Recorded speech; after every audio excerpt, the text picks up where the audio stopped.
Welcome to my channel. In today's tutorial, I'll show you a quick and easy way to stop notifications from Telegram channels on your Android device. If you're tired of constant alerts and want a quieter Telegram experience, this video is for you. Let's walk through the steps together. Open the Telegram app on your device. Tap the three horizontal lines in the top left corner to open the main menu. From the menu, scroll down and tap on Settings.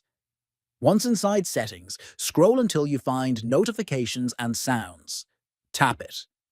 Under the Notifications for Chats section, you'll see various options. Look for Channels. Tap the toggle next to Channels to turn off notifications. It will turn gray when disabled. That's it. You will no longer receive notifications from any channels. Thanks for watching. I hope this guide helped you take control of your Telegram notifications. Don't forget to subscribe for more helpful tutorials. See you in the next video.